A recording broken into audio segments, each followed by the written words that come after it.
Mr. Stauffer, how are you, sir?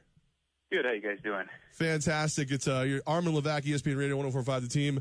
Levack, we got Derek Brown, former New York Giant, in here, and of course our Capital Region insider Brady Farkas. And we're glad you could spare some time for us today and represent the Capital Region as you have. Spa Catholic grad, and all week Brady's been focused on Capital Region baseball players who have made it. 5 of them drafted this year alone.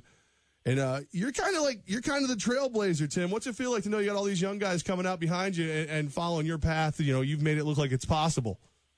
It's great just to let guys know up there that you can still play. I mean, obviously the season's a lot shorter, and you're not given the same press and notoriety as a lot of other states around the country. But it doesn't matter where you're from. If you can play, you can play, and you get an opportunity and you make the most of it. Awesome. Hey, Tim, this is Derek Brown here, man. Congratulations on all your success now and success coming in the future. Thank you. I appreciate it. Hey, you were with the Twins now and leaving the Padres. Was with the Padres. There you go. Exactly. Yep. As a person that's kind of bounced around as well, how are you making out with the transition? Yeah, so far so good. I mean, I had been, like I said, with the Padres my whole career. So it was, there's the first few days, kind of like the first day of school, learning everybody's names and that kind of thing. But once you get, in the swing of things, it's been good. They seem like a good, well-run organization, and happy to be part of it. Oh, absolutely. Plus, you're playing America's pastime, and you're getting paid to play a kid's game, and it's a great thing. Yeah, I mean, every day I get to put on the uniform. Definitely don't take it for granted. Obviously, there's some days that are better than others, but you know how that goes. It's a fun game. It's fun to play, and fun to see people come out, kids especially, and watch the game that you grew up watching and playing as a kid, and it's a fun game to play. Absolutely.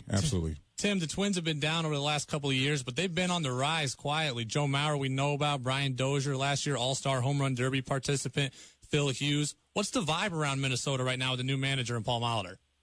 I think it's pretty good. I mean, there's a really good group of young players, both on the team and coming up. Especially on the offensive side, that can really do some things. And it's always kind of nice going into the season being the underdog and not having anybody expect anything from you, so you can go out there and just play. And you just kind of go quietly about your business. You win games, and then come midsummer, you get in the thick of it. Then teams start to take notice. And I think from the makeup of what I've seen so far, I think this team has that potential, and definitely is going to play hard and play the right way, especially behind a Hall of Fame manager that played the game the right way for so long.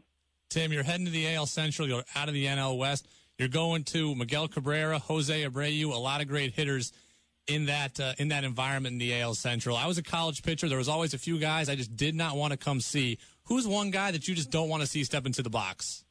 I think as a pitcher, you especially with the unknown, there's not any guy. I think more curious. You're playing amongst the best players in the world, and you want to face them. Obviously, over the long run of things, there's going to be some guys that have your number for whatever reason, and it's going to be a lot of new faces for me. So it's going to be a pretty big learning curve with scouting reports and talking to other guys. So I don't really have a whole lot of experience with a lot of the guys that we're playing against. So I think it's going to be a little bit advantageous, but I think at the same time, they're going to be learning as well. So I'm definitely excited to be, American League and seeing him playing in some ballparks I hadn't been in before. Tim, here where you're home for New York sports, you're familiar with the Capital Region. We've got two really interesting storylines going on where we've got Matt Harvey returning, who's, completely rehabbed from Tommy John. And meanwhile, we've got Masahiro Tanaka, who didn't have the surgery at all. As a guy who's seen other pitchers go through these things, has seen guys take the mound with whatever, what are your thoughts? Like, when you look at the Yankees, do you say, how did you not just make this dude get the surgery done? Or do you look at it and go, this could work out well? Yeah, I mean, that's a tough situation to be in when it's, maybe the pictures are showing this or that, where, maybe it's not 100% sure. It really comes down to the player's choice. If they can come back and pitch with it, then they can. Not to say that down the road, he's not going to need it, but stranger things have happened, and some guys pitch with torn things their whole career, and either they don't know or it's just what they're used to, and they can make it work. And as with football and a lot of other sports, you learn how to play with some of those injuries. And unfortunately, you're not always playing with a full stack of cards, but you go out there and you give it your best. Tim, last year we saw a rash of elbow injuries from a lot of the top pitchers in baseball: Jose Fernandez, Patrick Corbin, a guy who was in the NL West with you with the Diamondbacks. What do you attribute this to? Do you think it's guys throwing harder earlier, guys throwing more earlier, playing all year round? Kind of where do you stand on that? I think it's a combination of things. I mean, I've talked with some other guys, and I think a lot of it has to kind of date back to the steroid era and how the game kind of changed a little bit there with how guys worked out, and then they start taking that out of the game, and guys are still kind of doing the same type of workouts. It's a pretty full boat of working out and a lot of throwing, and guys are getting so big and strong that I think they're throwing harder than, maybe their bodies should allow them to throw. Obviously, that's not scientific by any means, but I feel like that's kind of, part of the reason why, you see got a lot of high-velocity guys that the ligaments just can't take that kind of stress day in and day out throwing 100 miles an hour. So it's, it's a fine line knowing when to, step off the gas a little bit. Fortunately for me, I don't throw anywhere near that hard, so I don't think I have to worry about that. Just keep getting that sinker down. That's all that matters. Yeah, just get it down in the middle of the zone and let it work, and haven't hit it into the ground. Spa Catholic grad, now member of the Minnesota Twins, Tim Stauffer, joining us right here on Armen and Levack, ESPN Radio 104.5 The Team. You guys are hosting the Yankees. I think the end of April. It looks like end of April. End of March. You'll have some kind of game with the Yankees preseason-ish, and. When you see the saga that is A-Rod, and I'm sorry to do this to you because you are a hometown guy and I love you, do you look at him as any different than any other at-bat, or do you just look at him and go, man, I hate you, please go sit down, you're ruining the game? No, as a player, you go about your business, and whoever you're facing. Unfortunately for, his teammates, they're the ones that have to go through, kind of all that media drama day in and day out, and that's got to be, it's got to be a distraction, even if, they say they don't. As a visiting player or opposing player, I should say, it's pretty easy. You go about your business and you move on. Maybe, you get one or two questions, but it's not, it's not too big a deal. And now, when you do face the Yankees, we are your home for the New York Yankees. Maybe you could go easy on them. I'm just, just go for a ball or two. Is that?